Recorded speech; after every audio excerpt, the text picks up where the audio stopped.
संग दोष।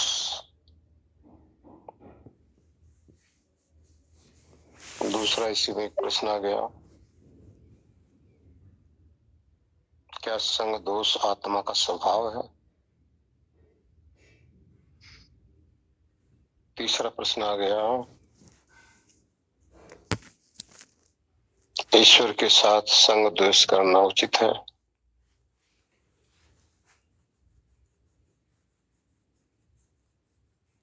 पहले प्रश्न का उत्तर है संग दोष। इसका शाब्दिक अर्थात इसका अर्थ कीजिए।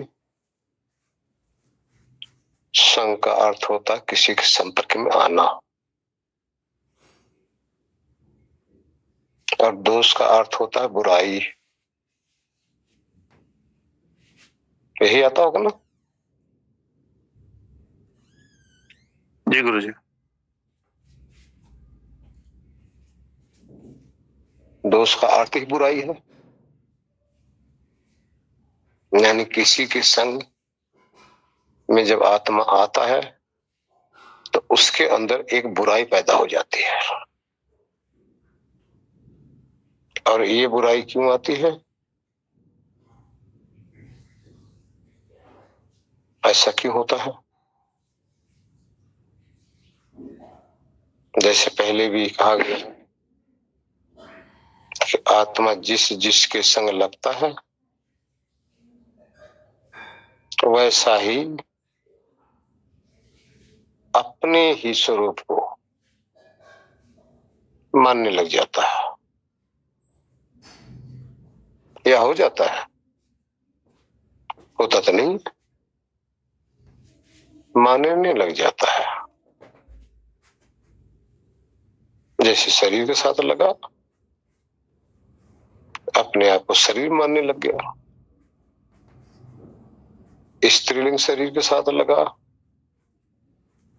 तो अपने को स्त्री मानने लग गया। पुल्लिंग के साथ लगा, अपने आप को पुल्लिंग मानने लग गया। शिशु के अर्थात बच्चे के शरीर के साथ लगा तो अपने आप को बच्चा मानने लग गया। शरीर वृद्ध हो गई तो अपने आप को बूढ़ा मानने लग गया। शरीर गोरी है तो अपने को गोरा मानने लग गया।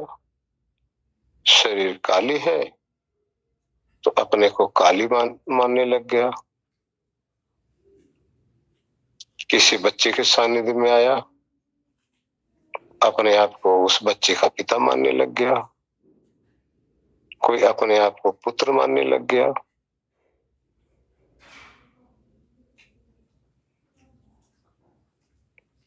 तो अब इस पे विचार किया जाए। अब मानने लग जाने से क्या वो हो गया? विचार करो। मानने से हो गया? होता नहीं। जिसके साथ लग रहा उसके स्वरूप को अपना स्वरूप मानने लग गया। उसके स्वरूप को, अपने स्वरूप को नहीं मान रहा। जिसके संग लग रहा है, जब उसके स्वरूप को अपना स्वरूप मानने लग जाता है तो ये कहां से आया?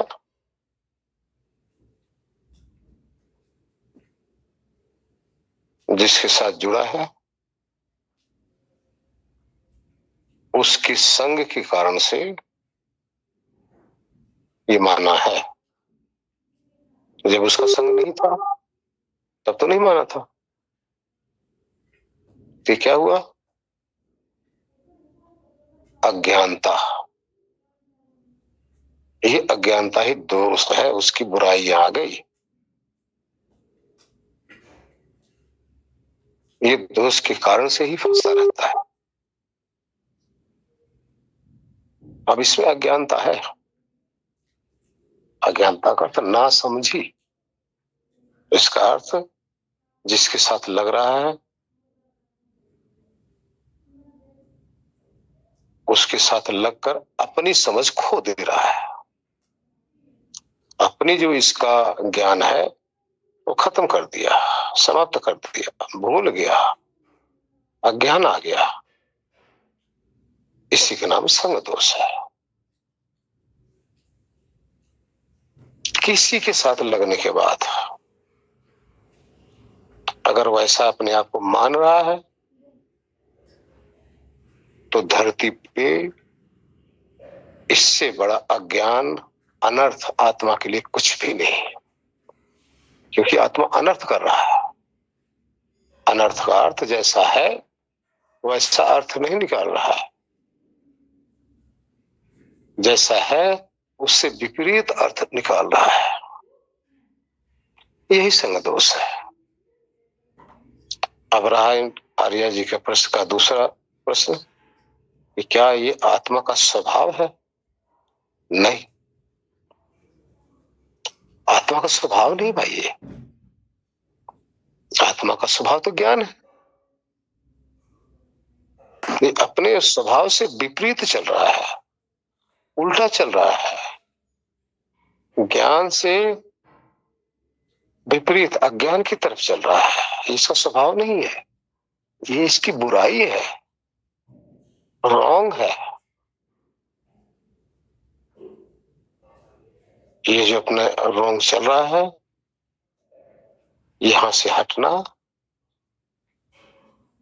और जो यथार्थ है उसको समझना, वहां चलना, ये ज्ञान दशा में आता है। रॉन्ग चलेगा फंसेगा, रॉन्ग ही इसका बंधन है। जितना रॉन्ग चलता जाएगा उतना बंधन में फंसता जाएगा।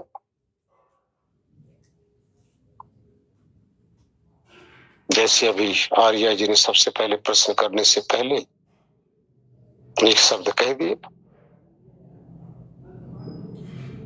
मेरा मन कर रहा। मेरा मन कर रहा नहीं, रॉन्ग हो। मेरी इच्छा है, मेरे मन की इच्छा नहीं है, मन की जिज्ञासा नहीं है। जिज्ञासा मेरी होती है, इच्छा मेरी होती है। इच्छा चेतन का धर्म है, चाहत चेतन का स्वभाव है। इस स्वभाव को, इस धर्म को आप मन पे क्यों डाल देते हो? आपको आलस्य आ रहा है, ये मन का स्वभाव नहीं है, आपका ही स्वभाव है। आप अज्ञानता के कारण से ऐसा कर रहे हो, ना समझी के कारण ऐसा कर रहे हो। तीसरा प्रश्न आ जाता है, क्या ईश्वर के साथ एकाकार होने के बाद अपने आप को ईश्वर का स्वरूप माना जा सकता है? आप पुत्र हैं, आपके पिता हैं, क्या अपने आप को अपने पिता का पिता मान लोगे? जवाब दो। आप पुत्र रहेंगे, पिता बन जाएंगे पिता के साथ लगने के बाद, या पिता के साथ होने के बाद में क्या आप पिता हो गए? नहीं, पिता पिता ही है और पुत्र पुत्र ही है। पिता का गुणधर्म स्वभाव अलग है। आपको जन्म दिया है, आपके इस शरीर को पाला है, पोसा है, आपका भरण पोषण किया है, इसलिए आप पिता नहीं हो सकते। पिता तो वही है जो आपका भरण पोषण पालन, आपको पाल के, आपके रख रखाव करके, आपके देख रेख करके आपको इस काबिल बनाया, इसलिए आप पिता नहीं हो सकते। संग दोष से अपने आप को पिता कहने लग जाओ, अपने पिता का ही पिता। इससे बड़ा दुनिया का भ्रम और क्या हो सकता है, और अज्ञान क्या हो सकता है? बहुत मूर्खता है ये, बहुत अज्ञान दशा है ये। इसलिए परमात्मा के संग लगने के कारण से संग दोष नहीं आता, ध्यान रखना। परमात्मा का अगर संग दोष आप में आ जाए तो आप भी आनंद स्वरूप हो जाएंगे, यानी जहां खड़े हो जाएंगे वहां आनंद बिखरेगा अगर आपका ये स्वभाव बन जाए तो। और ये गुण जिसका है उसी में रहता है, गुण रूपांतरित नहीं होता भाई, जिसका है उसी का रहेगा। इसलिए ईश्वर का जो गुण धर्म स्वभाव है वो अपना है, आत्मा का जो गुण धर्म स्वभाव है ये अपना ही है। गुण धर्म स्वभाव कभी किसी को बदलता नहीं, बदल जाए वो तो तत्व ही नहीं। जिसका गुण बदल जाए समझ लो तत्व परिवर्तनशील हो गया, है ही नहीं वो उसका यथार्थ गुण। इसलिए आत्मा का स्वभाव क्या है? सुख की अनुभूति, सुख की प्राप्ति, सुख के लिए जन्म से लेकर मृत्यु तक भागता है। अगर ये सुख स्वरूप हो, आनंद स्वरूप हो, तो इसको आनंद की आवश्यकता है? आप लोग सोचो ना, जिसमें कमी है वही तो खोजेगा। जिसके अंदर जिस चीज की कमी है उसी कमी की पूर्ति के लिए तो धरती पे भागता रहता है। समाज की तरफ आप दृष्टि डालिए, किसी भी जीवन की तरफ दृष्टि डालिए, जो किसी भी जीवन में आत्माएं हैं किस लिए भाग रही है? अगर सुख स्वरूप हो, आनंद स्वरूप हो, तो उनको सुख आनंद के लिए भागने की जरूरत नहीं है, लेकिन भाग रहे हैं। ध्यान करो, जो भाग रहा है वो ऑलरेडी आनंद का दरिद्र है, यानी आनंद उसके पास है ही नहीं, सुख के लिए तो भाग रहा है।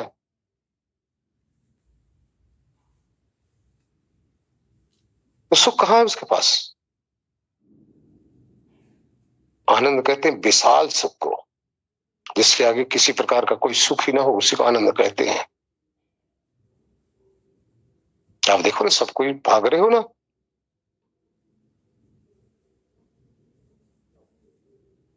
इसलिए अहंकार पैदा होता है, इसलिए हमारे अंदर ईगो है, क्योंकि ईगो में भी हम सुख समझते हैं। झूठ छल कपट में भी हम अपना सुख समझते हैं। अपने आप को ब्रह्म मानने में भी हम अपने आप को सुखी समझते हैं। ब्रह्म का अर्थ क्या है? ब्रह्म का अर्थ ईश्वरी नहीं है, ध्यान रखना। ब्रह्म का अर्थ महान, उत्तम सत्ता।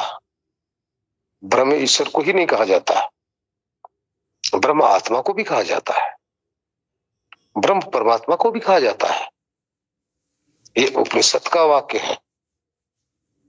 उपनिषद में शरीर का ब्रह्म आत्मा को बताया जाता है, यानी शरीर के अंदर विराजमान जो है, और पूरे ब्रह्मांड का ब्रह्म ईश्वर को बताया जाता है। फिर दोनों की समानता दिखाई जाती है कि जैसे इस शरीर के अंदर ये आत्मा अपना कार्य कर रहा है, तो इस शरीर का ब्रह्म अर्थात शरीर में ये उत्तम हुआ, शरीर के अंदर ये महान है, महान तत्व है। उसी तरह से पूरे संसार के अंदर, पूरे विश्व के अंदर वो ईश्वर महान है, इसलिए उसको ब्रह्म कहा गया। ब्रह्म एक संस्कृत वर्ड है, इसका अर्थ उत्तम सत्ता। तो उत्तम सत्ता आत्मा भी है, उत्तम सत्ता परमात्मा भी है। परमात्मा संपूर्ण ब्रह्मांड का कंट्रोलर है और आत्मा इस शरीर का, इंद्रियों का कंट्रोलर है। यहां पर उपनिषदों ने एक समानता दिखाई है, वहां बताया गया है। यहां पे कहा गया कि मैं ब्रह्म हूं, ना कि ये कहा गया कि मैं ईश्वर हूं। कोई ये नहीं कहता अपने आप को ब्रह्म मानने वाला कि मैंने तो सूरज चांद बनाया है, मैंने धरती बनाई है, मैंने लोक लोकांतर बनाए हैं। ये तो कोई नहीं कहता। लेकिन जो बनाया उसी का तो नाम ईश्वर है। ये क्यों नहीं कहते भाई? अगर आप ईश्वर हो तो ये सब चीज, सारी कला आपकी होगी ना। सारे धरती के वैज्ञानिक इसी नियम को, इसी व्यवस्था को खोजने में लगे हुए हैं सारे वैज्ञानिक। अरे भैया, आपने बनाया तो आप बता दो ना वैज्ञानिक को, क्या क्यों खोजे? अगर आप में क्षमता है, अगर वाकई आप ईश्वर हैं। लेकिन नहीं, ये अज्ञान है, अहंकार है, ईगो है। अपने आप को बाप बन बैठे। बहुत बड़ी अज्ञानता है, यही संग द्वेष है।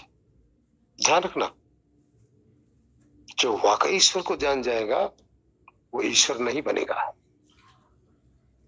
मूर्ख लोग जो सिर्फ एक सात्विक ज्ञान जिनके पास है, वही अपने आप को ईश्वर बनते हैं। होते नहीं, ध्यान रखना, हो नहीं जाते, मानते हैं। मानने से वो सामर्थ्य नहीं आ जाता। सामर्थ्यवान है, उसको मानने की आवश्यकता नहीं है। जिसमें सामर्थ्य नहीं है वही मानते हैं। इसलिए संग दोष का अर्थ होगा अज्ञान, पागलपन कह लो, पागलपन ही कह लो। अज्ञान एक पागलपन है, न जानने के कारण से, न समझ के कारण से ऐसे कहा जाता है। और अज्ञान समस्त संशय का, समस्त भ्रम का कारण है। और यही अज्ञान संसार में जन्म मृत्यु का कारण है। इसी अज्ञान को हटाना हमारा धर्म है। शरीर को आप अपने आप को आत्मा मानते हो, यही तो अज्ञान है। उधर ईश्वर को अपने आप को आत्मा, अपना स्वरूप मानते हो, यही तो अज्ञान है। वे प्रमाणित कीजिए ना। अगर आप ईश्वर हैं, आप ही ईश्वर हैं, तो बना दो दो चार सूरज, आप भी एक दो धरती आप भी बना दो। कुछ नहीं, सिर्फ एक दम्भ है। अध्यात्म का सत्यानाश करने के एक अज्ञानता मात्र है। सत्य को झुठलाने का एक तरीका है। इसलिए नहीं, संग दोष जो है सबसे बड़ा अज्ञान है। इसी से बचना है। और इसीलिए ध्यान किया जाता है। ध्यान क्यों किया जाता है? ध्यान का अर्थ होता है संग दोष से निवृत्त होना। किसके संग दोष से? जो शरीर का संग दोष हमें लगा है, पहले तो इस संग दोष से हमें निवृत्त होना है। फिर इंद्रियों का जो संग दोष हमें लगा हुआ है, इस इंद्रियों के संग दोष से हमें निवृत्त होना है। फिर जो मन का संग दोष हमें लगा हुआ है, मन के संग दोष से निवृत्त होना है। जब इन सब से निवृत्त होगे तभी तो अकेले शेष रहोगे। और जब तक अकेले शेष नहीं बचोगे तब तक आपका अपना ज्ञान कहां से होगा? अरे भाई, जैसे जल के अंदर आप कलर डाल लो, शुगर डाल लो, कड़वाहट कोई चीज डाल दो, कोई भी कड़वी चीज, कुछ भी चीज डाल दो, नमक डाल दो, मीठा डाल दो, कलर डाल दो, तो क्या दिख रहा है? जल के अंदर लग रहा ना, अब जल का स्वरूप लग रहा है। अब कलर को देख के जल का स्वरूप है, वो कलर जल से अलग स्वरूप उसका। इसको इसमें से निकाल कर कलर को कलर रूप में, और फिर तब ही जाके जल की शुद्धता अनुभव होगी। इसी तरह से अपने स्वरूप को आप इनके संग लग कर अपने स्वरूप को भूले हो।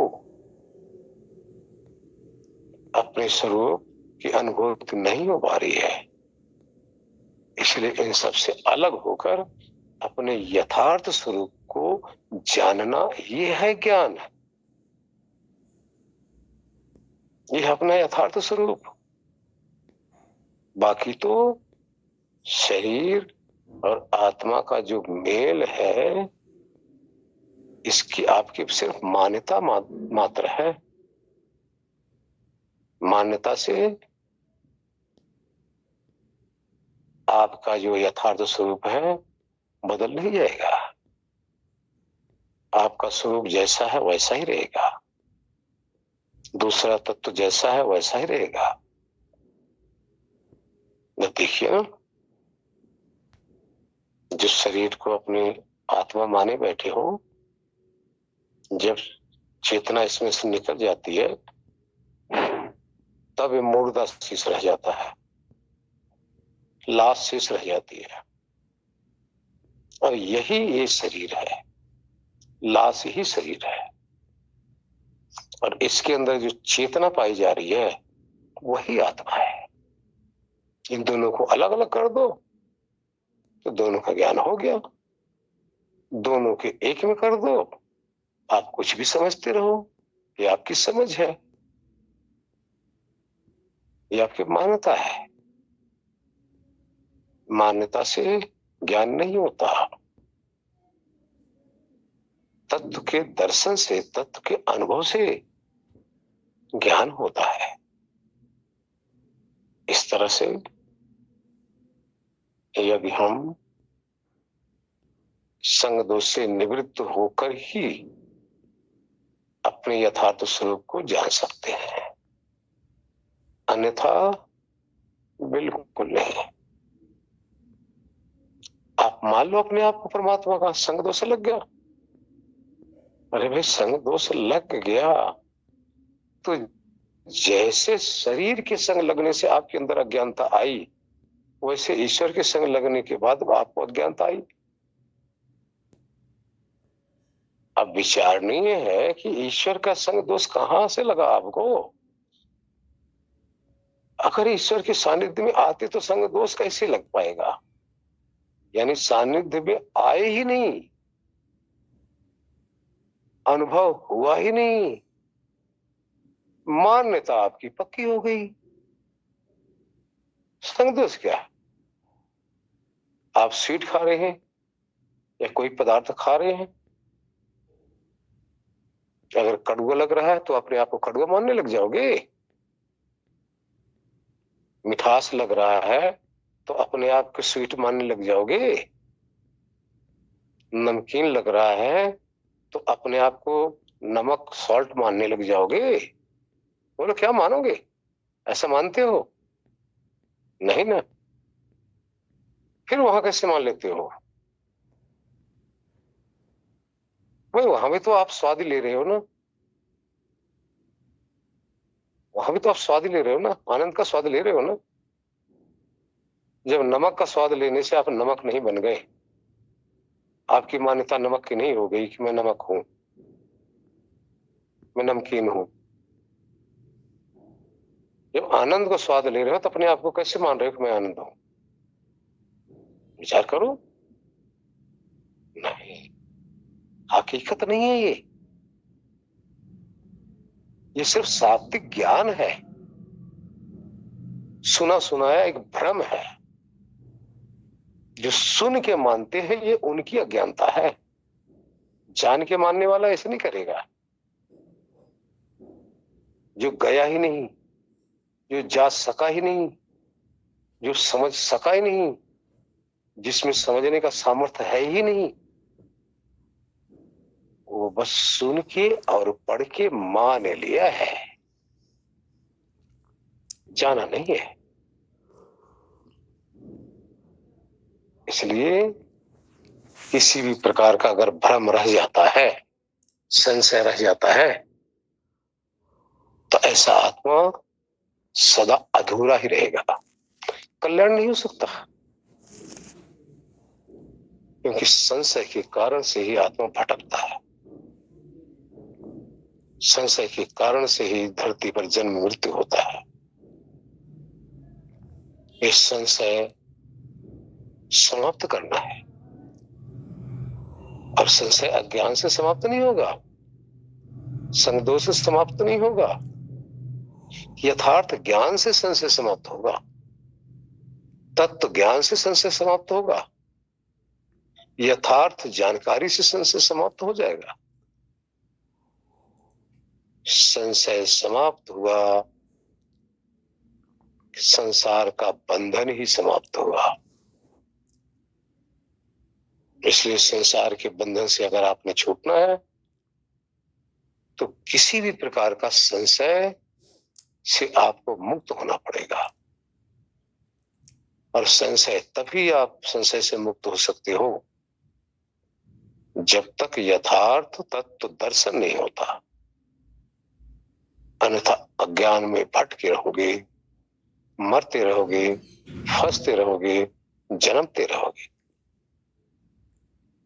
अब विचार करो ना, मृत्यु से भय सबको है, मृत्यु आपकी होती नहीं है ना। संशय जब मृत्यु होती नहीं की आत्मा की, और मृत्यु से ही सारे भयभीत हैं। क्यों? क्योंकि मृत्यु शरीर की होती है, जन्म भी शरीर का होता है, और इस शरीर के साथ, इस देह के साथ इतना अटैचमेंट कर रखे हो कि इसकी मृत्यु को ही अपनी मृत्यु समझे बैठे हो।